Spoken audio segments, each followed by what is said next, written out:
Hello everyone, welcome back to my channel. Today's video, if you didn't already read the title, but I'm sure you did, but just in case you didn't and you just clicked because of my fabulous face, thank you by the way.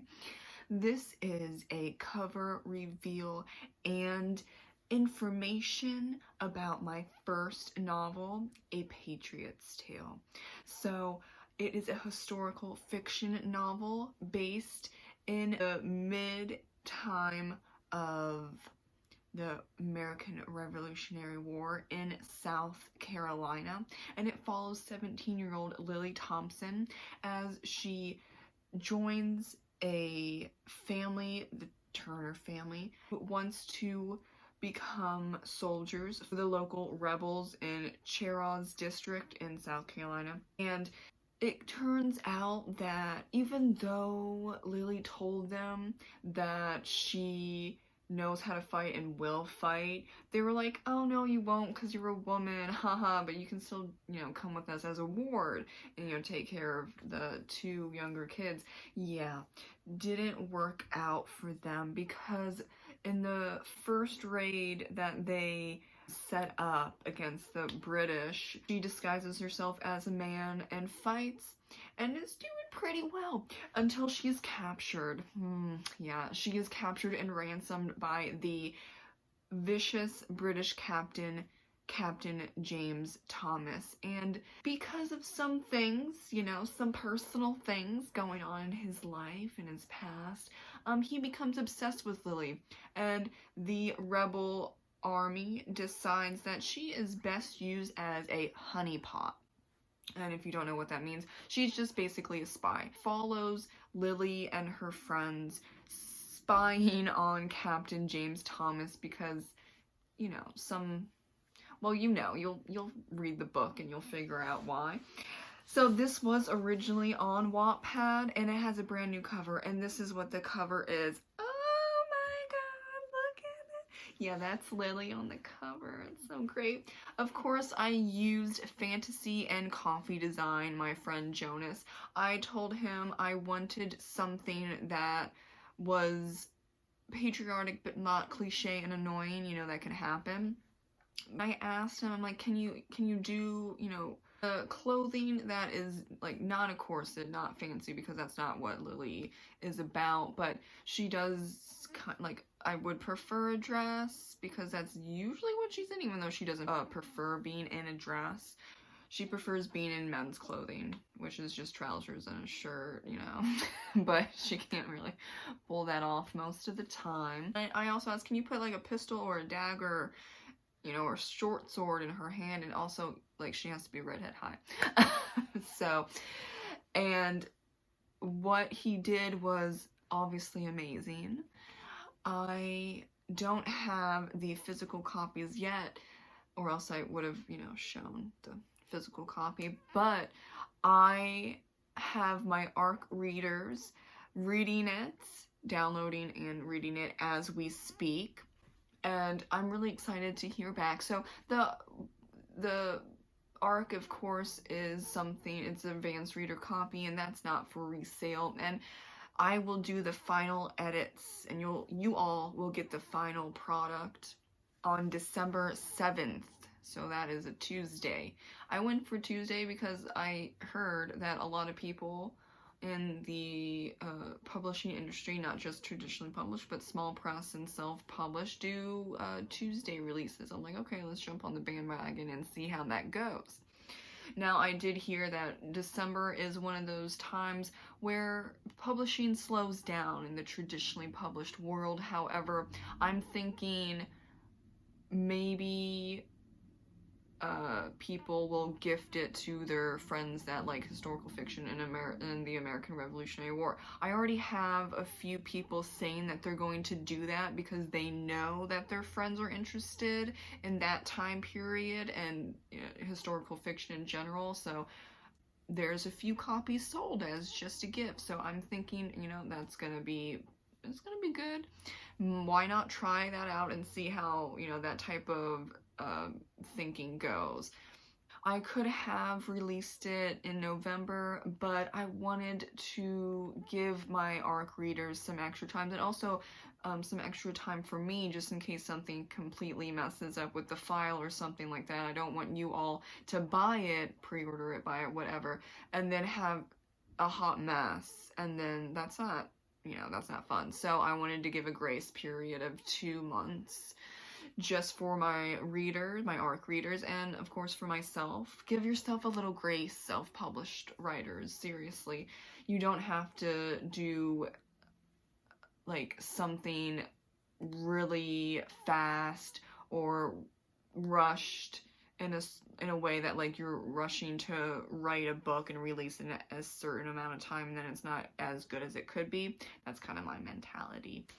So I did have this book on Wattpad, but it's of course fully edited, and it has you know, professional cover and professional formatting. It's just all professional because I'm not on Wattpad anymore. Hello. So you have to really step up your game as a self-published writer. Duh. I did do a Q&A video like a year or so back, but I deleted it because I watched it one time and I was like, the lighting is atrocious. Like, wow. So that, unless you watch it, you didn't know what the Q&A was, but really I just like asked questions, or readers asked questions and I answered them, and that was when it was on Wattpad, and that like slightly different but not too different. So like what I remember of those questions were, and this is also really important because it's historical fiction, was I got a lot of, did this stuff really happen, or are these people real? So the people that were real are kind of side characters that are in the background, and only one of them makes an actual appearance. It's a Colonel. Funny that I forget his name off the top of my head, but it's like, it's in one scene, and though his name is mentioned a couple other times, he's not really, you know, in the forefront. That's also the same with Ezekiel Polk and like George Washington. I mention them, but they're not in the book. The Shiraz district is real. I also mention rivers and mountains and, you know, other cities, towns in South Carolina, and those are correct. Now, the towns that are not real that I made up are the rebel town Bamberg. That's completely made up. And then Captain James Thomas's town, which doesn't really have a name because he kind of just took it and just, he's like, I don't care what it's called, it's just, this is just where my army is. That town is also made up. And the town where the Turner family comes from after it's burned down, won't spoil it to you as to why it is, but that is also made up. So there are basically some things that are real. I mean, obviously the American Revolutionary War is real, right? And some finer details to make the story, to make Lily's story more legitimate. But Lily, the Turner family, Captain James Thomas, Clayton, Mimi, and Sean O'Reilly, Kendrick, they're just made up. And I think it's more fun and not as serious in the sense that if I'm writing about a real life person and I get something really wrong or I portray them wrong, then their family is like, excuse you, and there's some problems with that. So I didn't want to deal with that. I just wanted to have more fun with it and make people as they are in my mind. And another thing that was brought up a lot was, I don't know, maybe this is just like a Wattpad thing, but they were really interested in who I shipped with Lily. And basically the idea is, and I mentioned this in the Two Foxes Q&A video that is still up, the person who ends up with the main character at the end is who I ship. Am I going to tell you who that is? Because that's really a big spoiler alert. No, I'm not. You're going to have to read the book. But it does start out with one of the Turner men getting together with Lily, but who knows? Who knows what happens? I don't know. You're gonna have to read the book. I'm not gonna spoil it for people. I mean, the people that read it on Wattpad, and there's quite a few people that did. I mean, enough that it won the 2020 Historical Fiction Award Waddy. So, I mean, it's kind of out there. I mean, like, those people did read it, so they know what it's about. But, you know, I want to expand it more, and that's why I'm, you know, self-publishing in the first place. I want to get more of a wider reader audience, and there are just a lot of people that don't read online serial writing, and I'm missing out on a lot of people. I basically write adult novels, and though there are adults on Wattpad, of course, hello, I'm an adult, reader aspect, not so much. And if they are reading, they're reading like fantasy or romance. I'm not really writing those. I write historical fantasy, like my second and third book, but not romance or not fantasy. So that's where I really had to think about, do I want to continue on Wattpad?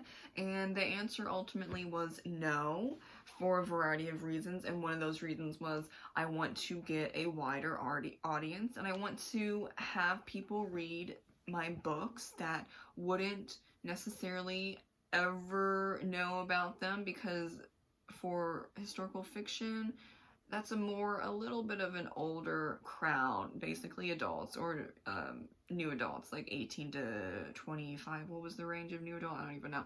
But, you know, people over the age of 18. Because there are instances that are a little graphic. I mean, yeah, because it's war. So that's graphic.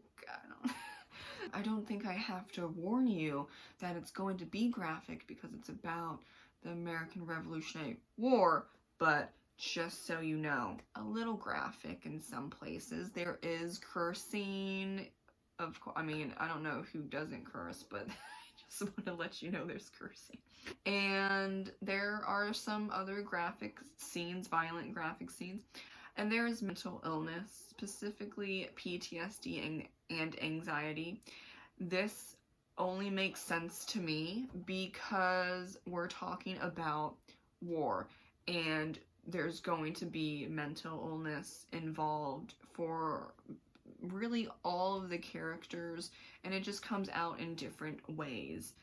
And I wanted to portray that everyone reacts differently to war, and it's not going to be cookie cutter, and it's not going to be easy. It's very difficult, and it weighs on you, even if you're, you know, seasoned, you've been through war, like some other, these characters that are older, like the captains and the father of the Turner family, Tom Turner, he was in a previous war, but it's still difficult.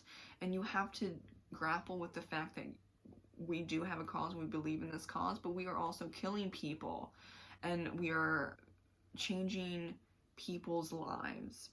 And is that worth it to be free? And that, you know, for the people that were fighting, not just in this novel, but in real life, and, you know, during this revolution, they did believe that it was justified, but there were rules and regulations that you had to follow. It is important, and we do touch on rules and regulations and what it means to follow them, what it means to break them in times of war, and also including like ransoming, kidnapping, you know, so on and so forth. I think it's extremely important to be historically accurate. Now, if you're doing like a different historical, like, what are those called? Alternative universes? Yeah. If you're doing an alternative universe, that's completely different, but this is historical fiction, so I am staying on the side of the good and the bad. I'm putting it in this book.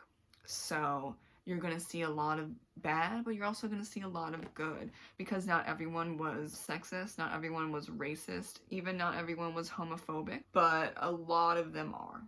But we didn't get to where we are right now if we didn't have some, not a lot, but some. It's always some people that are brave, that stand up and move history forward. Well, thank you so much for watching my video all about A Patriot's Tale. It comes out December 7th on Amazon, physical copy in Kindle Unlimited, and it is an ebook form. And if you want to get the ebook for only $2.99, it goes back up to like $5.99 after, you know, the release day week.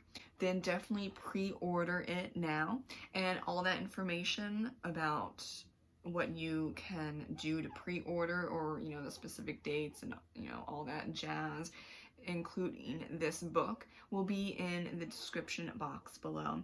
Thank you so much for watching. Have a great reading and writing day. Bye.